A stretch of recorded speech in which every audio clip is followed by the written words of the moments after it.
Que culto maravilhoso, né, igreja?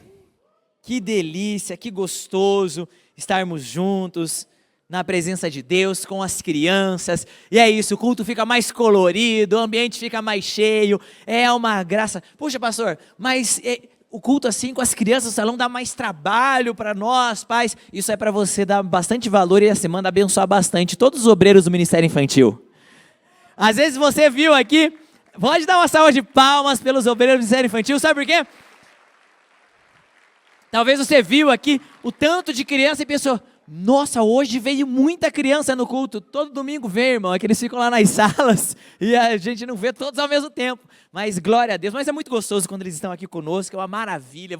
Hoje, pais, eu quero que vocês saibam, e vocês podem depois nos agradecer, porque a gente está dando esse privilégio para você hoje. O privilégio de você adorar o Senhor e participar do culto junto aí dos seus filhos. E você que não é um pai ainda, você que às vezes é um jovem, ainda não tem filhos, seus filhos já são adultos e não tem crianças em casa, a gente está te dando o privilégio de você sentir o gostinho do que é ter um culto com as crianças juntos. Quantos estão felizes das crianças estarem aqui conosco essa noite?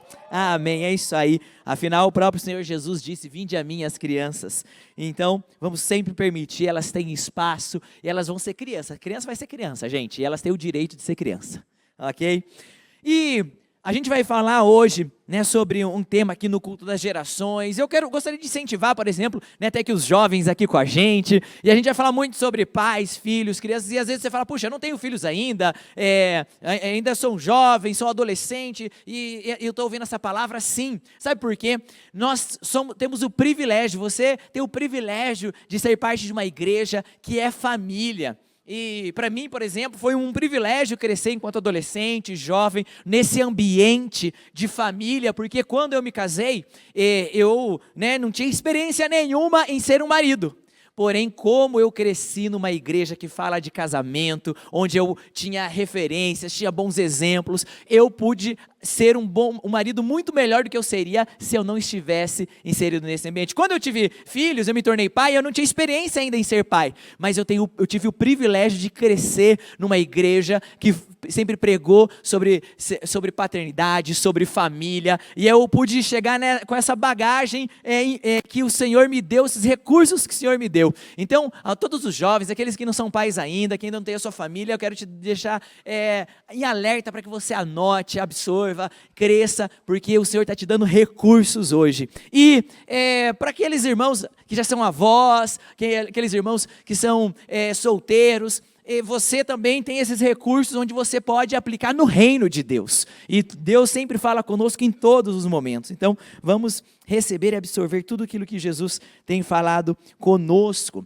E que alegria, né? A gente ser essa igreja geracional, tanto as crianças, tanto os adolescentes. E quantos sabem que crianças e adolescentes fazem muitas perguntas?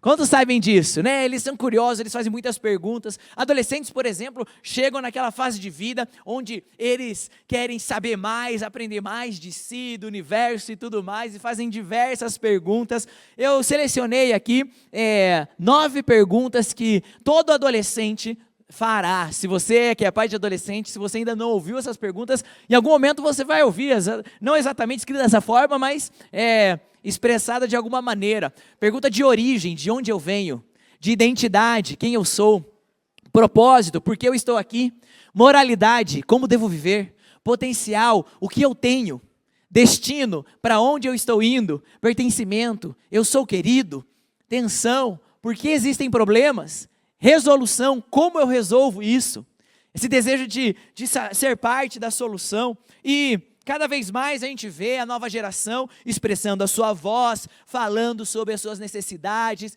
tentando descobrir. E é importante que nós demos ouvidos às perguntas deles, que a gente não ignore as questões que eles têm passado, que a gente entenda e procure ajudá-los a encontrar as respostas dessas perguntas. E se eles têm as perguntas, logicamente, eles vão buscar as respostas. Afinal de contas, todos aqueles que têm perguntas, que têm dúvidas, eles querem saber as respostas. Mas onde será que é o melhor lugar para os nossos adolescentes, para as nossas crianças encontrarem as respostas daquelas questões que eles estão vivendo? Qual é a melhor fonte para responder de forma sábia, de forma verdadeira, as dúvidas e questões da nova geração? Será que é na internet? Será que o melhor lugar que os nossos filhos devem ir buscar as respostas para a sua vida é na internet? Será que o melhor lugar para os adolescentes e crianças encontrarem as respostas daquilo que está apertando o seu coração são com seus amigos? São com seus amigos, é na rua, é na escola com seus amigos, com os amigos com quem eles jogam online? Será que é nesse ambiente que eles devem entender e aprender as respostas para a sua vida? Talvez é na escola. Será que é na escola que a gente deve colocar a responsabilidade de responder às questões internas dos nossos filhos? Quem sabe a gente fala, não, é na igreja. A igreja é o lugar ideal para que os meus filhos encontrem as respostas. Sem dúvida é na igreja que eu vou apontar para que ele, se ele tem dúvidas, é lá que ele vai buscar. Mas, amados, de fato, o melhor lugar para que os nossos filhos encontrem as respostas das suas questões é dentro de casa, é na família, é com os pais. E a Bíblia fala disso, a gente vai ler o texto bíblico logo mais, mas os próprios adolescentes, eles reconhecem e eles têm uma expectativa de encontrar as respostas em casa dos seus pais. Uma organização chamada One Hope Global Youth Culture pesquisou em várias nações diferentes para um público de adolescentes de 13 a 15 anos, perguntando qual seria a conversa mais provável de mudar suas crenças religiosas. Então, ao perguntar para um adolescente de diversas culturas diferentes, diversas classes sociais diferentes, qual é a maior influência na sua decisão, da sua espiritualidade, da sua religiosidade? Olha só o que os adolescentes responderam. 4% identificou as mídias offline, como TV, por exemplo. 9% identificou os professores ou conselheiros. 12% empatado ficou, 12% disse que procura respostas online nas mídias sociais. Outros 12% disseram que procura essas respostas nos amigos. 16% falou que é nos líderes religiosos ou textos e artigos religiosos. E 48% identificou que a maior influência nas suas decisões espirituais está na família. Portanto, nós percebemos que os próprios adolescentes, eles têm uma expectativa de receber essa direção, esse direcionamento em casa, da família, dos pais. Para não deixar aí os nossos filhos, as nossas crianças aqui do salão ser muito perdida por muito tempo, aí sem ter o que fazer, eu trouxe um slide para eles. O Data Borges quer saber das crianças do salão aqui hoje. Qual desses personagens é o seu favorito na oficina do grande construtor? Quem aqui é time martelete, crianças? Faz barulho quem prefere o martelete. Olha aí, os mais velhos preferem o martelete. Quem aqui sua preferida é a Filipina? Ó, tem algumas. Crianças, quem aqui sua personagem favorita é a Florzinha Lili? Ó. E quem aqui o seu personagem favorito é o Serrotinho? O engraçadinho também faz sucesso. Obrigado. Estou fazendo uma pesquisa de verdade aqui. Eu preciso escrever meus próximos livros. Quero saber em quem eu vou focar. Agora, voltando então para as expectativas dos nossos filhos. Veja, isso não é uma novidade. De fato, a Bíblia já nos ensina. Abre aí a sua Bíblia comigo, lá em Deuteronômio 6. Deuteronômio 6, versículo 4 ao 9, fala o seguinte: Ouve, Israel, o Senhor nosso Deus é o único Senhor. Amarás, pois, o Senhor teu Deus de todo o teu coração, de toda a tua alma, de todas as tuas forças, e estas palavras que hoje te ordeno estarão no teu coração.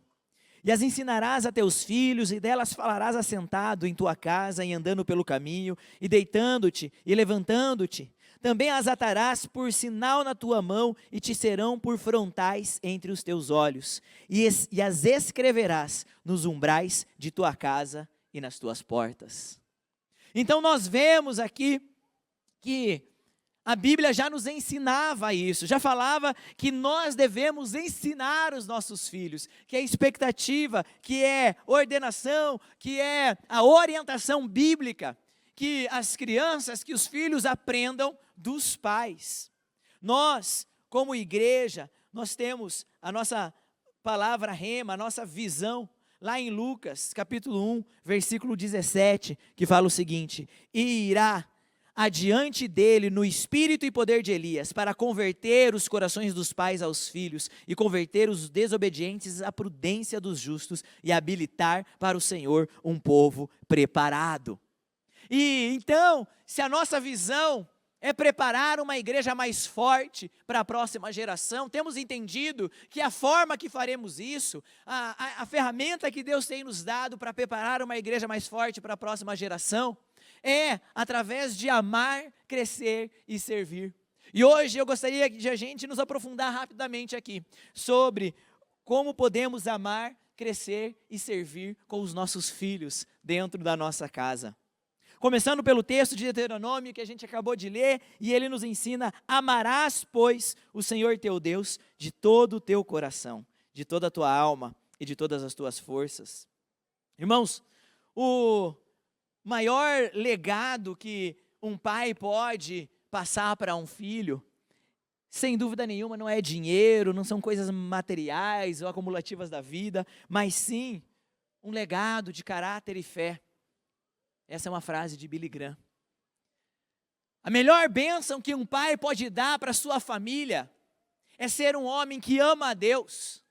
Irmãos, a melhor coisa que nós podemos fazer para os nossos filhos, a melhor decisão que nós podemos fazer para a nova geração é sermos homens e mulheres que amam a Deus.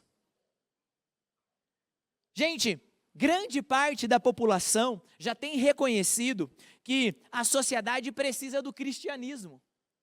É normal nos dias de hoje a gente ver pessoas dizendo: eu não sou religioso, eu não sou uma pessoa religiosa, mas eu sei que os princípios cristãos farão bem para a nossa nação.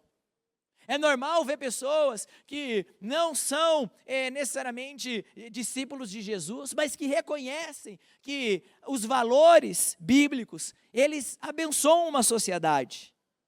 O ethos bíblico, os princípios da palavra de Deus, são reconhecidos hoje por grande, se não maior parte da população, de que são um presente para a sociedade.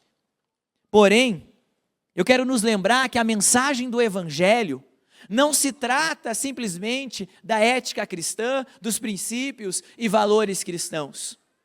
A mensagem do Evangelho é Jesus Cristo, que morreu e ressuscitou para que eu seja salvo. O Evangelho de Marcos começa em Marcos 1:1, o princípio do Evangelho de Jesus Cristo, Filho de Deus. Romanos 1,16 me ensina: porque não me envergonho do Evangelho de Cristo, pois é poder de Deus para a salvação de todo aquele que crê, primeiro do judeu e também do grego. Irmãos, o Evangelho, as boas novas bíblicas, as boas novas de Jesus, é o próprio Jesus. Portanto, a melhor coisa que pode acontecer numa família é a salvação. É um pai que ama a Deus e que decide ser transformado pelo Senhor e ser discípulo de Jesus. É uma mãe que ama a Deus e decide ser transformada por Jesus. Eu tenho feito essa oração recentemente: eu quero ser um homem de Deus. Eu quero ser um homem de Deus, eu não quero ser apenas um pastor. Eu não quero ser apenas um pregador. Eu quero ser um homem de Deus. Eu quero que os meus filhos cresçam olhando dentro de casa e falando: o meu pai, ele é um homem de Deus. Irmãos, esse Eu creio que é o maior presente que nós podemos dar para a próxima geração, amarmos a Deus de todo o coração, de toda a nossa alma, e como Jesus fez o adendo nos evangelhos, de todo entendimento. Não é à toa que esse é o primeiro e maior mandamento.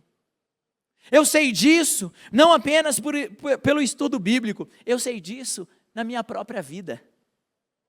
Porque quando eu era um pré-adolescente com 14 anos de idade, a minha família se converteu, os meus pais se converteram. E eu posso te afirmar como faz diferença na vida de um filho, quando um pai ama a Deus e se permite ser transformado pelo poder de Deus. Eu me lembro que até os meus 14 anos de idade, até o dia que nós nos convertemos, aqui nesse altar, desde que eu me conhecia, desde que eu tinha lembranças, eu via o meu pai beber, fumar, a rotina na minha família, o meu pai saía do trabalho e não ia direto para casa, ele ia para o bar e depois para casa. Mas no dia que ele entregou a vida para Jesus, ele veio, entregou a vida para Jesus num domingo, e na segunda-feira ele jogou todas as carteiras de cigarro no lixo, ele se livrou de toda a bebida e ele nunca mais pisou num bar. E aquele menino de 14 anos viu o seu pai ser transformado. Eu me lembro como se fosse ontem, quando um ônibus encostou aqui na Avenida Integração. O meu pai saiu do ônibus voltando do encontro com Deus. Eu fui ao encontro dele, ele me abraçou, me olhou nos olhos e falou: filho, eu te amo. E eu vi a transformação no meu pai. Foi a melhor coisa que podia acontecer na minha vida enquanto adolescente. De fato, muito do que eu sou de homem de Deus hoje, muito do que eu amo o reino de Deus, muito do que eu me entreguei, eu passei minha adolescência me entregando na obra de Deus, minha juventude me entregando na obra de Deus, minha vida adulta me entregando na obra de Deus. Por quê? Porque eu vi um homem dentro de casa que amou a Deus e se permitiu ser transformado. Irmãos, se no ensino médio, na faculdade, algum amigo, algum professor, alguma influência fosse ateu e viesse falar para mim e tentar me provar com todos os argumentos dizendo que Deus não existe, as palavras dele seriam vazias, porque eu olhar para casa e ver a transformação do meu pai me provava todos os dias que há um Deus. Amados, há grande poder na próxima geração, se nós amarmos ao Senhor de todo o nosso coração. E isso causará um grande impacto na geração vindoura. E eu reconheço que muitas das bênçãos que eu vivo hoje, de fato são frutos de uma mãe que ama a Deus e que ora por mim desde que eu sou adolescente, desde que eu sou jovem. E que me abençoa. A gente estava conversando essa semana, né, falando de bênçãos, e aí a minha mãe falando ali, quantas e quantas vezes eu oro por você, eu orei por você e pelos seus irmãos. Uma bênção grande. Eu e você precisamos decidir amar a Deus e dar isso como presente para a próxima geração. Há um impacto geracional. Essa semana para mim é muito precioso contar esse testemunho essa semana, porque a gente está vivendo algo muito lindo em família essa semana, eu e os meus filhos, eu e os meus pais, porque há cerca de uma semana atrás, um casal que era aqui da igreja, que agora está em outra igreja, mas são amigos nossos, e eles nos convidaram eu e a Tari para ter um tempo com eles, conversar com eles. A gente foi lá achando que era só para botar o papo em dia, e ao final ali daquele papo, eles falaram: de fato a gente convidou vocês aqui porque a gente queria dar um presente para vocês. E aí então eles disseram, há 4 anos atrás, quando a gente comprou o nosso carro, quando a gente estava comprando o nosso carro, Deus falou conosco que na verdade esse carro não era para a gente, era para vocês. E a gente agora quitou esse carro e entendeu que era o tempo de dar de presente para vocês. E então a gente recebeu aquele carro, era um carro lindo, maravilhoso, e eu fiquei meio anestesiado, meio assim, meu Deus, como assim? Eu ganhei um carro, o que eu faço com isso?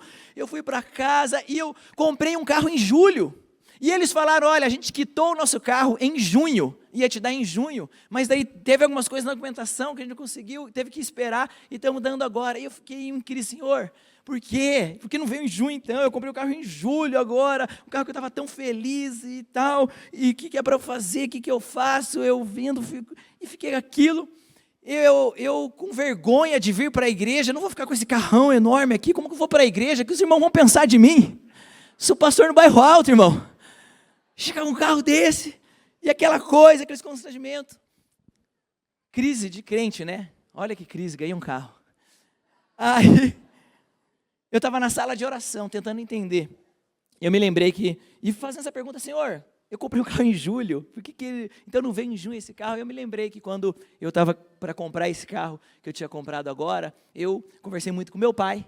E meu pai foi me dando muitos conselhos, meu pai falando de uma marca específica, olha, compra dessa marca aqui, essa é uma ótima marca, é uma marca que não vai te dar dor de cabeça, se eu pudesse comprar um carro, eu compraria um carro dessa marca aqui e tudo mais. E eu comecei a me lembrar disso, e eu falei, puxa, o carro que eu comprei em julho, na verdade, não é para mim. Na verdade, eu comprei para o meu pai. Então, nós pudemos abençoar. E a gente fez questão de envolver os nossos filhos nisso, de explicar para os nossos filhos o que estava acontecendo, de explicar que Deus havia abençoado a nossa família, de explicar que a gente ia lá conversar com o vovô e com a vovó, que a gente ia abençoá-los. Então, para quê? Porque muito mais do que ter um carro, eles ficaram super felizes com o carro. O Nico virou para mim do nada assim e falou, papai, eu quero ser adulto. Eu falei, por que você quer ser adulto, filho? Para dirigir o carro novo.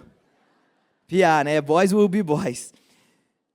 Mas a gente fez questão de falar, não se trata do bem material, se trata da vida com Deus, de amar o Senhor, de reconhecer Deus em cada situação. Irmãos, a melhor coisa que um pai pode fazer é amar a Deus, ser uma pessoa de oração e presentear a nova geração com isso. Quantos estão comigo? Digam amém. Amados, o texto continua dizendo ali de Deuteronômio 6, e vai nos ensinando, e falando de ensinarás a teus filhos, ensinarás a teus filhos. E isso me mostra a ideia, realmente o princípio de nós crescermos. Não é suficiente que as crianças ouçam sobre Deus na igreja, elas devem ver a fé em ação dentro de casa.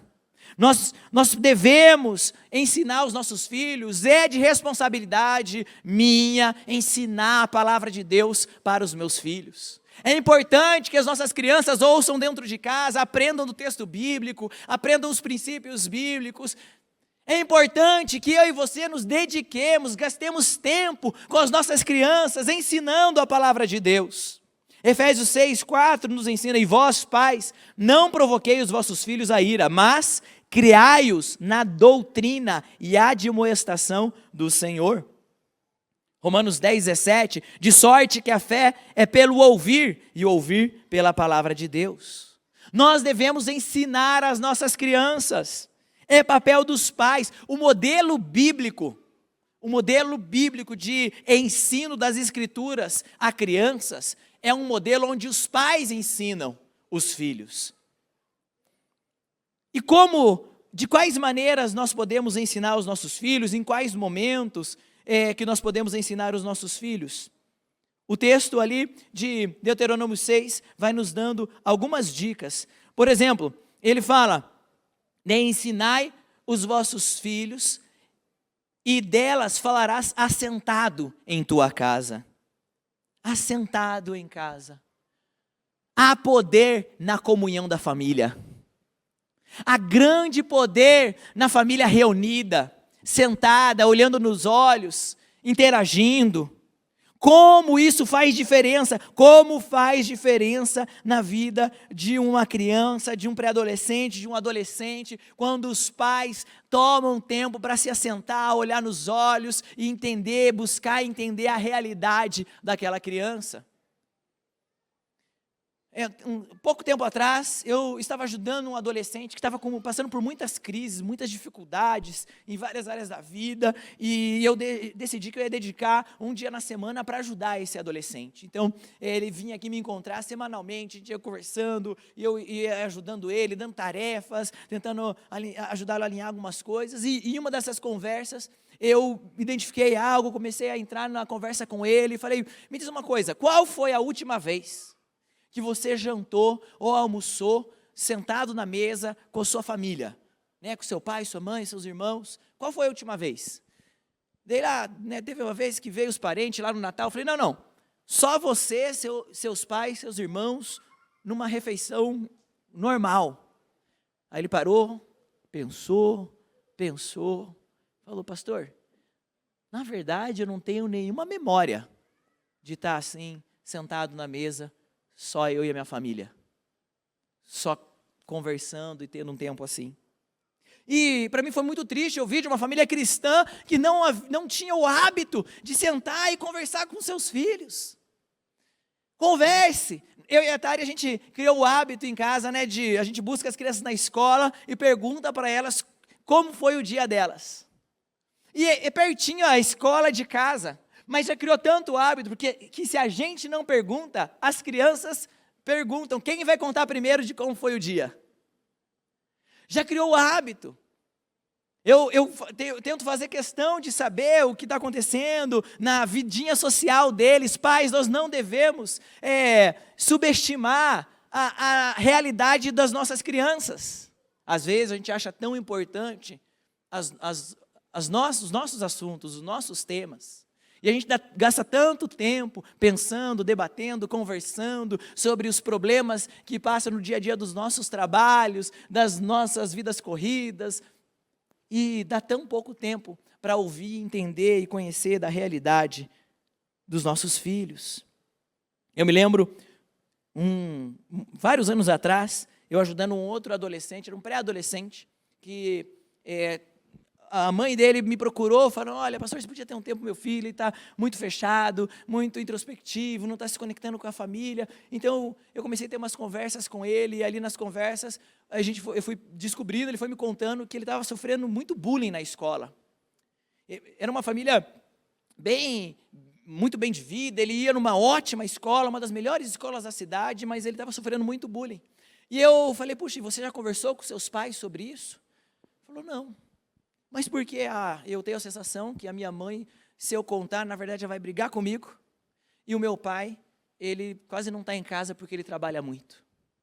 Então, às vezes, a gente está tão preocupado em oferecer algumas coisas para os nossos filhos, com a boa intenção, às vezes, porque eu não tive, eu quero dar para os meus filhos determinadas oportunidades, determinados recursos. Mas, amados, eu tenho percebido como tem um impacto grande quando eu sento com a minha filha para ela me mostrar um episódio novo da Bluey, que ela fala, papai, eu tenho certeza, essa semana, né, filha? Papai, eu quero te mostrar um episódio da Bluey que eu tenho certeza que você vai gostar muito.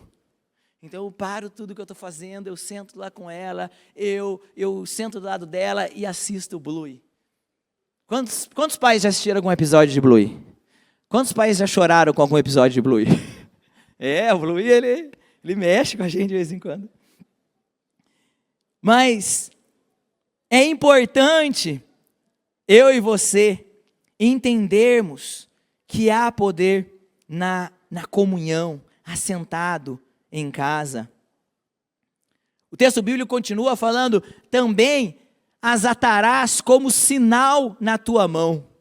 E aqui os judeus, eles eram literais em relação a isso, desse texto bíblico. Eles tinham os filactérios, que era uma tira de couro, que eles amarravam no braço dos seus filhos, e na ponta dessa tira de couro, tinha uma caixinha, com pequenos pedaços das escrituras, para que os filhos olhassem para o seu braço, se lembrassem da palavra de Deus, e tirassem ali porções das escrituras, e aprendessem as escrituras. Nós precisamos realmente ensinar o texto bíblico para os nossos filhos. As nossas crianças precisam aprender a Bíblia, e o melhor lugar para se aprender da Bíblia é dentro de casa. Então, pais, Vamos gastar tempo lendo a Bíblia, conversando da Bíblia com os nossos filhos. É claro, a igreja quer sempre ajudá-los com recursos, receber, né, o tempo que a gente passa aqui no Ministério Infantil, a gente ensina a Bíblia.